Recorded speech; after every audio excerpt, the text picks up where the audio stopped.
You probably wondered why the puree in a restaurant is so smooth, or the smoothie in your favorite cafe. Well, the secret is a proper commercial blender. It is an absolute must, whether it's a commercial kitchen or a home kitchen. Well, it is a very useful and versatile device you absolutely must have.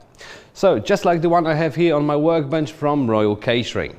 Apart from the really cool design and the looks, well, it combines efficiency with power and durability. So let me just go over some technical details. First of all, it works with 1500 watts and you can crank up the rotations up to 32,000 rotations per minute. So that's a lot, believe me. Very robust construction. Although it's plastic, it's very resistant to damage. The jug is made of a very sturdy plastic, and I actually prefer plastic rather than glass. You may find glass jugs for blenders on the market, but in my opinion they're really prone to breakage. Plastic is slightly more elastic and it will actually hold on for longer. I always looked for it in my kitchens. Very important thing is the lid. The lid needs to produce a really very nice seal. The harder it is to take it out, the better. Because when you start blending, especially when you're blending hot stuff, well, it will expand as soon as you turn the blender on. So you don't want to repaint your whole kitchen. So it's actually quite good. But even though, my personal advice, always hold the lid. Also, a very important thing is you want to be able to add ingredients while the device is still running. Very important when you're doing dressings, for example. So you can do that with this one. You can take out the plug, but it is also very important that when you plug it back in, you need to be able to secure it so it doesn't pop out when you start blending. So you can do so. It has like sort of notches here and there that will fit in, so when you twist it, it will be nicely, firmly set in the lid. All right. Also very important is the blade. And actually, in regards to the blade, I found a very frequently asked question on the internet, what the blade is made of. And it's made of stainless steel. And from my perspective, very important is the ability to clean the blender. Of course, when you're doing a lot of blending, when you're doing a lot of the same stuff, so for example smoothies, all you need to do is add some detergent into it, like dishwashing liquid, add some water like to 1/3, close it down and give it a run for 1 minute or two. That should do the job. After that, just rinse it, dry it, ready. But for a thorough clean, and this is actually a very cool feature, you can disassemble the whole blade unit. So there's actually markings there, so which way to turn. So in order to open it, you just turn it anti-clockwise. So just take it off. It takes a second, but there you go, very easy. You can take the whole blade assembly out. Very cool thing is the fact that you can disassemble the blade unit as well. So as you can see, there's 6 blades. Really cool feature as well. The more blades, the better, because they produce a really nice vortex and they sort of like catch all the ingredients from the jug. And also, if you're working a lot with it, you want to be able to sharpen it. It's really hard to sharpen it when it's all assembled, so you can unscrew it, disassemble it, sharpen the blades, and put them back on. Very easy. All you need to do is just a tool, and that's pretty much it.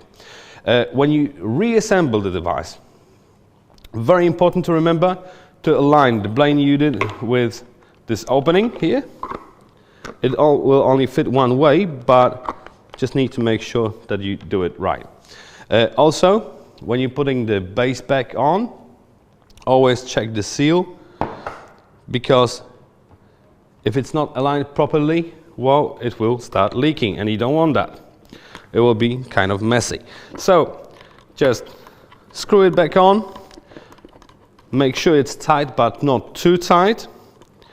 You need to be able to disassemble it after a while, so not too tight, but make sure it doesn't wobble around. All right.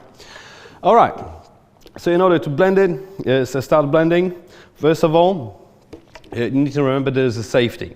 So there's like bolts there on the base, and there's a safety there.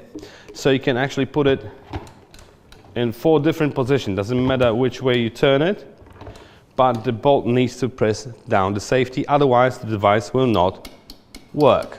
All right. Also very important to remember, and trust me, I've done the mistake a couple of times, always make sure the blender is turned off when you're putting your jug back on, because otherwise, let me show you what happens. Let's say if you have some ingredients in, and everything will fly around. So always make sure it's off when you start blending. Second question, very often asked on the internet, whether the blender can crush ice. Well, trust me, with 1500 watts of power, it can. But why should you trust me? Let me just show you. All right, let's do some ice inside.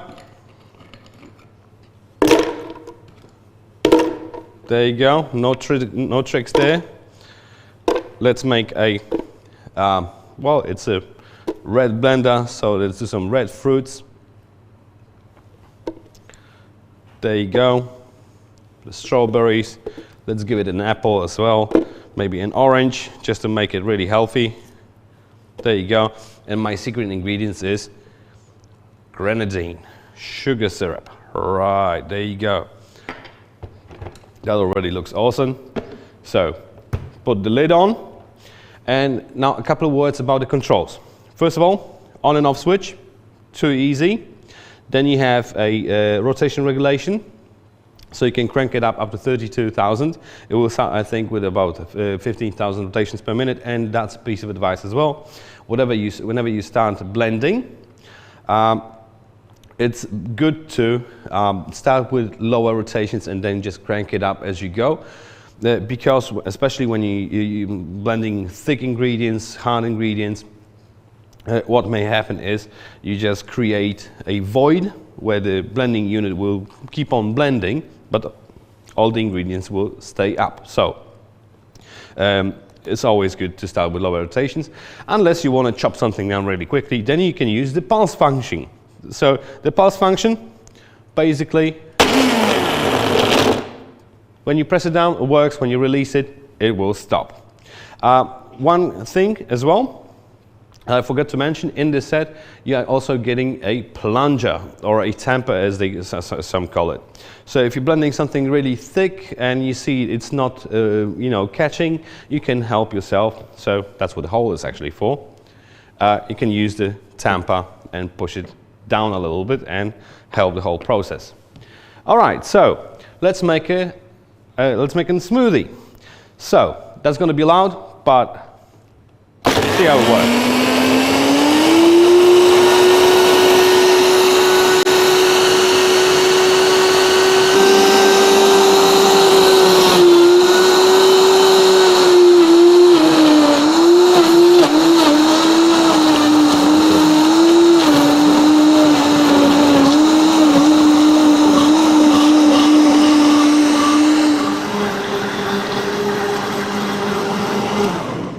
All right, that should be ready now.